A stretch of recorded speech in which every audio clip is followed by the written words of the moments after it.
Hey guys, welcome back. Today's all about looking at the smaller guy climbing up in weight and getting the knockout against a bigger guy. Guys that can climb up in weight and keep their power are the lucky ones, because they also for the most part have the speed advantage and have the best chance to succeed. It's pretty hard to move up and have success, and these guys started out with a bang. Let's get started, but first give this video a like as it really helps with the algorithm. One of the guys with the best technique in MMA is Robert Whittaker, who started his career at welterweight. He had some success, but also the weight cutting was hurting him, as he was unable to beat the best in the sport, so he had to move up, and that's where he shined, at middleweight. Robert Hester's retreating, Dan. Yeah. Oh, he goes down with a knee. He goes down. He started with a bang, knocking out Clint Hester in his middleweight debut, getting Fight of the Night honors. Then it took 7 fights for him to get the belt. He keeps beating all the middleweight contenders, but unfortunately, he just cannot get past Israel Adesanya, and I don't think his chin can take a hit from Pereira, although I don't think anybody can. Diego Santos started his career in the welterweight division, but that only lasted 2 years, before he moved up to middleweight. He had more success at middleweight, but never competed for the belt, so he moved up once again to light heavyweight, and started with a boom, knocking out his first 3 opponents, starting with Eric Anders. Able to hold down Santos long enough. Then we see him hang on the legs a little too long. Santos. Unfortunately for him, this is also the division where John Jones was stomping around. He was able to get a title shot and put up a great effort against the possible GOAT, but came up just short in a split decision. But his power has traveled all the way up over the 35 pounds he's moved up. Anderson Spider Silva is the best fighter in history in the middleweight division, beating some of the biggest names in his era, getting some incredible knockouts like the one he got against Vitor Belfort. Like we said, second to none. Oh! He front kicked him in the face! Incredibly, he actually went up to light heavyweight in the middle of his reign and knocked out Forrest Griffin. I mean, that's just amazing. He got the knockout in only the first round. He did this feat again, knocking out Stephen Bonner later in his career. Silva's fighting style doesn't really give the appearance that he has a lot of power, but he uses every single striking surface that he has to finish guys. I am very happy that Cejudo is coming back in the near future, and is coming back to try and reclaim the bantamweight belt from Aljamain Sterling. This belt was the heaviest one that he was able to conquer in his career before his retirement after beating Marlon Moraes. Oh man, I thought the referee was going to stop it. Oh, he is. That's it. Cejudo switched up weights in his career, but he looked like he belonged at flyweight since he always looked considerably smaller than the fighters at bantamweight, but he was still able to knock out both guys he faced in that division at the end of his career. Is he going to be able to do the same to Sterling? Well, we might be able to see that fight really soon. Daniel Cormier actually started his career at heavyweight, but he was always the smaller guy in his earlier fights, but he still got some incredible knockouts. Once he dropped to light heavyweight is when he really started to dominate, winning the title. Keep getting punched until the end. Those right hands are and there's the tap. Looks like it's it.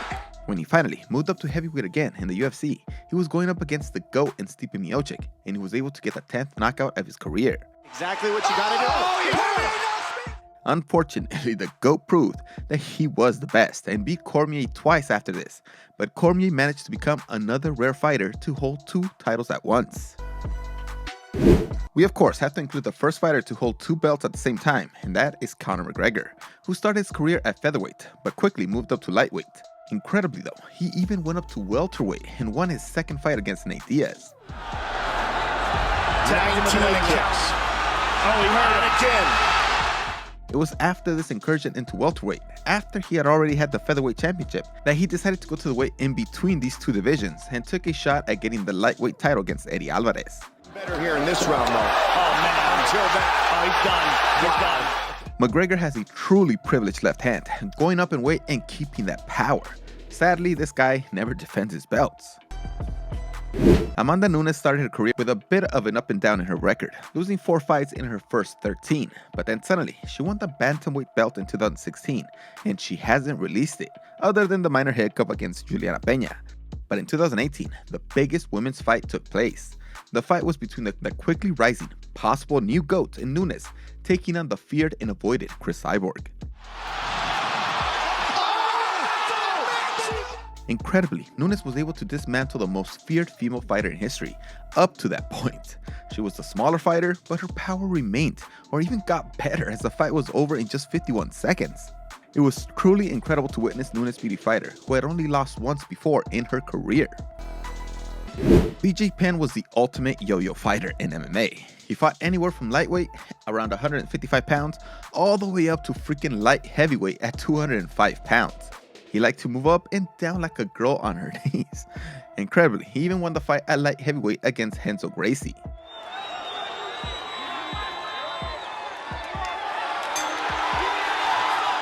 His most successful division was without a doubt the lightweight division, winning the title and defending it several times. At welterweight is where he tried to go for broke, fighting some of the best fighters and actually knocking out Matt Hughes at UFC 123.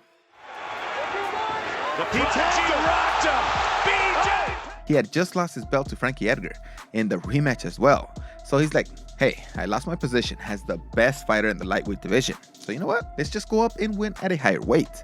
Unfortunately, this was the last fight he won in his glorious career.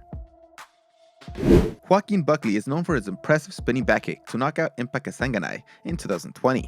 Even on total strikes at the moment.